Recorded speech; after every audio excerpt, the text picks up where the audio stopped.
れば足を上げて階段を登れ。なぜ自分で戦わない？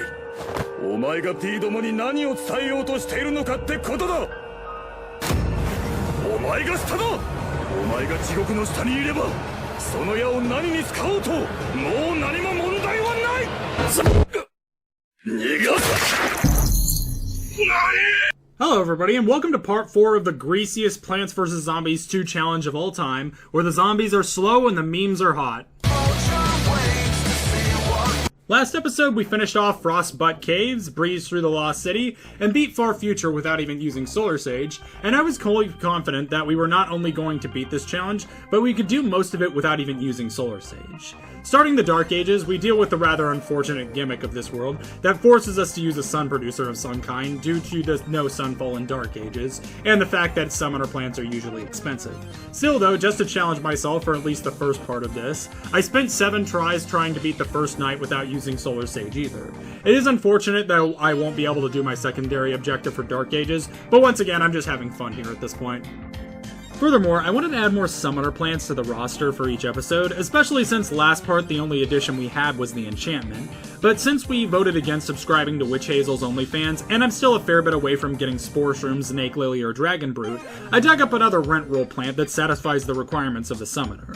Bombogranate deals damage around itself in a similar way to the Cherry Bomb. However, it also leaves behind a bunch of minor explosive seed plants around it after it dies. And these seeds are in fact plants, as you'll later find the Rapper Zombie will attack them, and they can be dug up by the player too.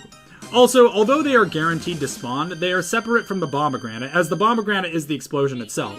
So for all intents and purposes, the Bombogranate counts as a summoner. Welcome to the team. I tried out the Balloon Flower spawner and the Meteor Flower too, but neither of them really spawned anything that would actually be counted as something other than a bullet.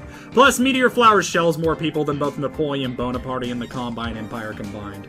They're shelling us! Day 4 was a conveyor belt level, and Crazy Dave suggests we commit more war crimes than we were already doing. Then I realized there were Hypno Shrooms on the conveyor, and yep, you guessed it, I tried and you can in fact beat this level with only Hypno Shrooms. Day 5 introduced the Jester Zombie that throws projectiles back, but like with the Umbrella Zombie in the Lost City, that really only applies to Spore Shroom, so basically he's just a glorified conehead. Day 6 was a Plan Your Defenses mission. To stir it a bit away from soybeans, I used nothing but turkey poults and just placed a few well-placed pomegranates at the end, and they didn't even get to my lawnmowers. Day 7 was a display of some night zombies, so I decided to measure how many Zoy zombies it takes to kill one, and if they aren't stacked, it's usually the 6th zombie that will kill them.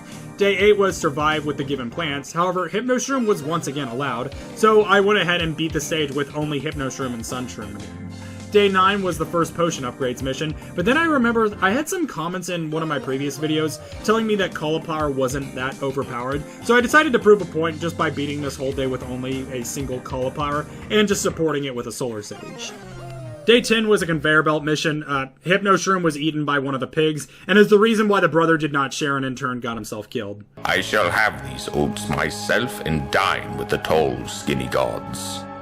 I am sorry for you, brother. Day 11 introduced the Wizard Zombie that turns plants into harmless sheep. He's fairly dangerous normally, but he can't really do anything to Zoy zombies once they're on the field, among many other things. Day 12 was to protect a bunch of Puff Shrooms. Basically, the Puff Shrooms disappear after some time, but using plant food refreshes them all. I had some trouble with this mission when I first played it like a decade ago, but that was when I didn't have summoners. Day 13, Conveyor Belt, note to self, insert a loud comedic burp sound. Day 14 produced at least 5,000 sun by only grave busting and sunbeating. I actually did fail the stay the first time around, not because of any summoner related issue, rather I just wasn't paying attention to it as closely as I should. Nevertheless, we got it the second time. Day 15 saw me fighting a horde of knights, jesters, and mages, as they did manage to break some of my lawnmowers towards the end, but overall I still held the line and beat this day on my first try. Day 16 introduced the King Zombie, who knights peasant zombies, so my Zoyvine zombies introduced him to how every single monarchy eventually falls. Day 17 was another potions mission, where I learned that my own Zoybean zombies can actually drink the potions too, just like the zombies can, and with my Crunk zombies we ended the whole day in only a few minutes. Day 18 was survive with the given plants, and this time I was not graced with the divine grace of Hypno Shroom. Day 19 was protect 3 magnet shrooms, and there's this Gargantuars, but pairing soybeans with 2 rows of turkey poults, and the day is over as fast as it begins. And day 20 we finished inside of Dr. Zomboss, and just like that we are done with the Dark Ages. On to Neon Mixtape Tour. Don't worry, I go back to not using Solar Sage after the first day, and this world's main gimmick is random music plays in the background that gives zombies a variety of different buffs and certain zombies different powers. It won't be too significant early on, but it's worth noting. Day 2, I wanted to see if Spore Shroom would actually be the meta for its own world it was in, and so far it was doing exemplary work, but once again, we're really early on. And Day 3 was a conveyor belt mission. Ew, gross. That sucks. Day 4 attempts to force 3 different plants on me, which I unsurprisingly used none of, especially considering one of the plants used is Fat Beat, one of the badder plants in the game value-wise. Summoners are better anyways. Day 5 had us protecting endangered plants, and that's when I decided to reroll the secondary objective of no Solar Sage again, and that was a huge restoration of difficulty even with the Pomegranate. And it took me 3 tries to get through this world, as I had to strategize in defending the aforementioned useless Fat Beads.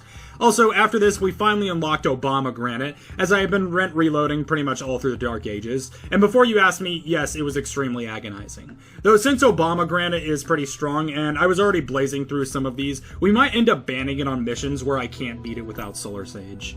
No, pomegranates! Day 6 was a conveyor belt mission. Cauliflower is responsible for creating the first vomit coffin. Day 7, I tried to beat it with a single cauliflower that I rent rolled, and some Solar Sage again, but Punk Rock Zombie humbled me. I, for some reason, thought that Spore Shroom would be meta on its own world. It was not, and I rage restarted a second time. And finally, I just played ultra defensively with Tiger Grass again, as that's basically been the ace in the whole strategy for me when everything else fails. Day 8, I wanted to try something different, but ultimately just ended up defensively grass tigering a second time, as they are just so efficient at everything. Day 9, survived with the given plants. Fat Beat willingly sided with the Combine Empire when they invaded Earth. Day 10, conveyor belt mission. Pretend I slandered Celery Stalker here. Day 11, pre-picked plants. 3-Peter commits tax evasion every single year. Day 12, the big selling point of this day, is the Gargantuar, and Neon Mixtape actually has one of the worst Gargantuars in the game, as it has a long-range insta-kill attack.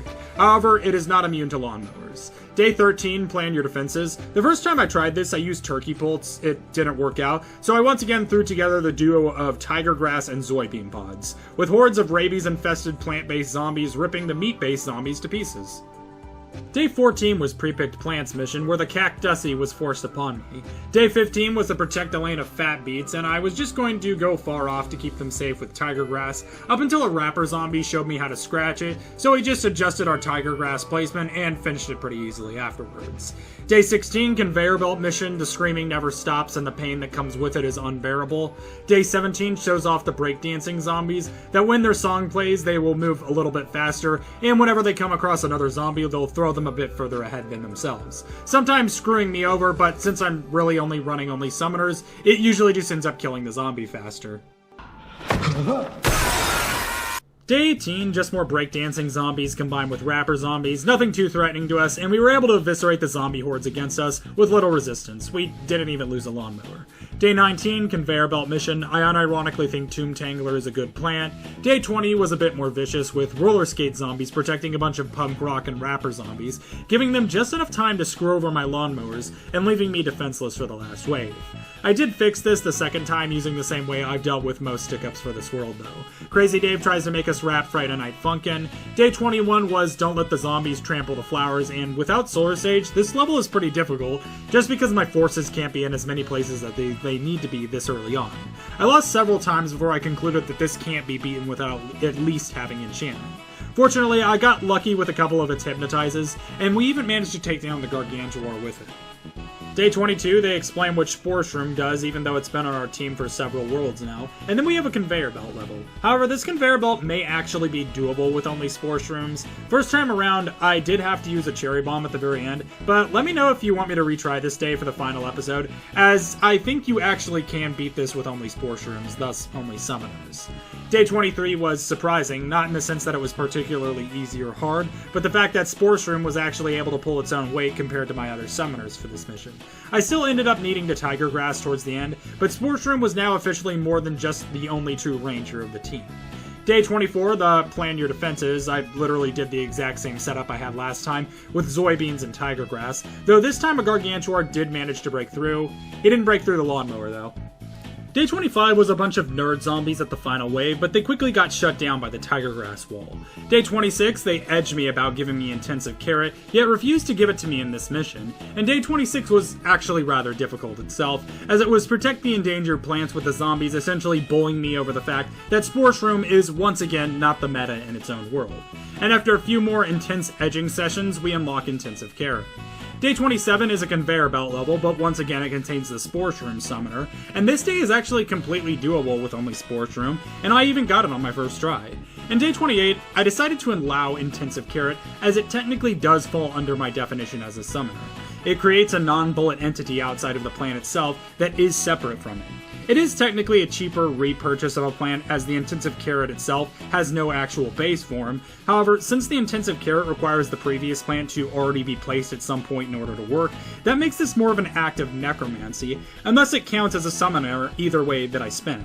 Now that being said, the intensive carrot is not a good plant by any means, and is actually one of the lower ranked plants in the game, and I likely won't even find myself using it anyways. But I was looking for new summoners, so I am adding intensive carrot to the team, half out of pity. You're actually taking me? I don't have to be alone anymore? You might have your uses. The only other notable mention of Neon Mixtape was Day 31, which, despite it being a survive with the given plants, has both the intensive carrot and the Spore Shroom, so of course I tried to beat it with just them, though I then added Sun Shroom to the mix, but even with Sun Shroom, I don't think this one is possible using only summoners. Just because there are several Gargantuars on this mission, and Spore Shroom just doesn't have the firepower to take down a Gargantuar on its own, unless you manage to get it hit with a plant food effect on it twice, which is completely random. But it's whatever, considering the challenge states that these days don't count anyways. Then comes the Dr. Zomboss tries to Friday Night Funkin' on me, so I just started throwing snowballs at him. I am perfectly Exposed. Would you two please stop throwing? On to Jurassic Marsh, we have the first day of grace, just acclimating to the new world before it throws this world's gimmick at us. And what this world's gimmick is pretty unique compared to the other worlds, as it introduces dinosaurs onto the map. Now, the dinosaurs themselves are actually not unit entities, as they don't have health bars, can't be attacked or removed, thus they are more akin to being part of the map itself, like a tile, rather than any actual unit. As for what the dinosaurs do, there are 5 dinosaur types, and each has their own effect, which largely just change how the zombies are moved around on the field. The first one we have to deal with is the Raptor, who will drop kick zombies further across the lane when it comes across one, not unlike breakdancing zombies.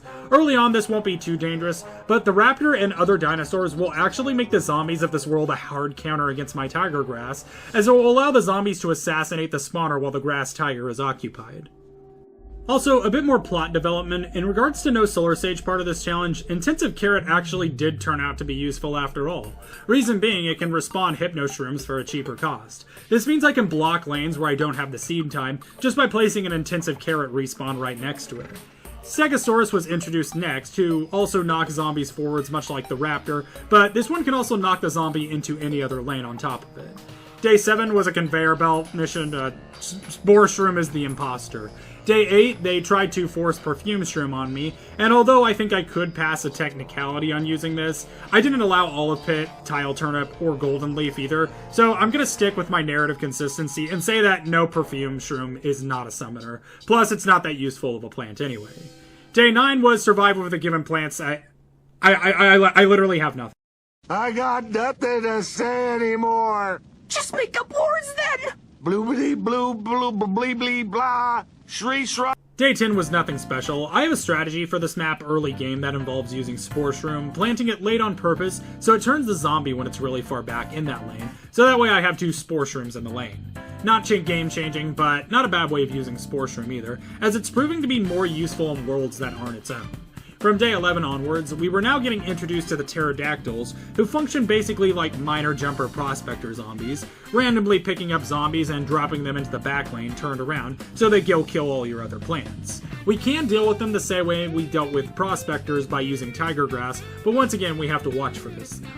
Day 13, I once again decided to display the Cauliflower's power level by beating this day with only it and supporting it with Solar Sage. I know there are several plants that can solo entire days, but I think Cauliflower in regards to this challenge is kind of an outlier, as combined with its plant food effect and just a little bit of support, it makes it borderline broken. Day 14, Conveyor Belt Go Brrr. Day 15, protect 2 primal walnuts, and once again with my full force of summoners, this entire day was pretty simple, with the only real notable thing happening was the Gargantuar at the end, who was drowned in a sea of turkeys. Day 16, conveyor belt again, the pain is unbearable. Day 17, nothing noteworthy happened, with me just Zerg rushing the zombies with another Spore Shroom armor. Day 18 introduces the 4th dinosaur, the T-Rex, who unlike the other 4, actually gives the zombies a simple speed boost instead, causing them to run really fast across the lane until they collide with a plant or other creature. I can easily stop them in their tracks with soybeans, turkeys, tigers, or other zombies, but if we were stopped up on funds, we may be in deep at some points with this. Day 19 was Don't Trample the Flowers, and this looks really bad. Those flowers are really close to the... thank fuck, it's a conveyor belt mission. Day 20, produce at least 2,000 sun. We all know where this goes. I Solar Sage with a bunch of plants, then do like the Tyranids do and destroy all life in the galaxy in a matter of minutes, once again ripping the remaining Gargantuar to pieces with a horde of turkeys. Day 21 introduces the Jurassic Bully Zombie, who gets his own introduction from Crazy Dave because he's immune to knockback effects. However, we are summoners, and this is entirely not a factor to us, so we just play through the day pretty normally, and barely edge out a win towards the end on our first try, because although all of that, they are still pretty tanky. Day 22 is a Prepare Your Defenses mission, and although it did destroy most of my defenses towards the end, ultimately we finished it off with just a sneaky pomegranate towards the end, and we didn't even lose any lawnmowers. Day 23 is Primal Potato Mine's introduction, one of the best explosives in the game, however I am bound to only the summoners. Pomegranate was the obvious substitute for this map, but even so I got overwhelmed twice, though the third time I just played obnoxiously defensively with Tiger Grass in the back once again. Day 24 was just close due to all the high armor value of all the Buckethead zombies combined with the Jurassic Bullies and the dinosaurs supporting them. I still ended up getting it on the first try, but it was really close with 0 lawnmowers to spare. Day 25 introduced the worst dinosaur of them all, the Ankylosaurus. These guys are extremely dangerous as they can ruin an entire lane and in a game in a matter of seconds. What they do is, in their lanes, they will whack the nearest zombie with their tail, dashing them almost all the way across the lane, able to sometimes knock a plant square back or two on impact, and other times destroying the plant entirely by knocking it off. We can once again stop them with our own summoned monsters, but that requires us to actually have them up beforehand.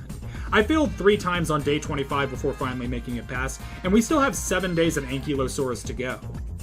Day 26. Day 26. Day f***ing 26. So, starting off, it's 2 rows of mold colonies in the back, which alone isn't that big of a deal, but combine that with Ankylosaurus and that we are still doing no Solar Sage, and we have a huge issue as there are zombies who will be on the other side of the map in seconds and almost no way to defend from them all, and for the fact that they break plants sometimes when they get launched over. And then of course there is also the issue with this.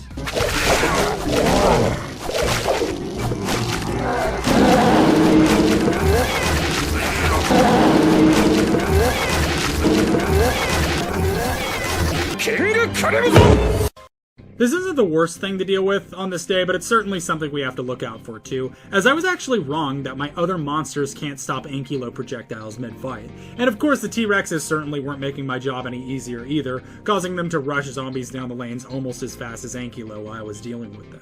I tried using pomegranates preemptively too to set up minefields in the hopes that it would stop zombies before they could push too hard. Though my eventual solution to this wasn't any one thing in specific, as it included me playing my son obnoxiously conservatively, even letting my first lawnmower go early on, and using pomegranates whenever I could to set up minefields. I was honestly a lucky find on my part to come across not just pomegranate but intensive carrot too, as they basically saved the no Solar Sage part of this run.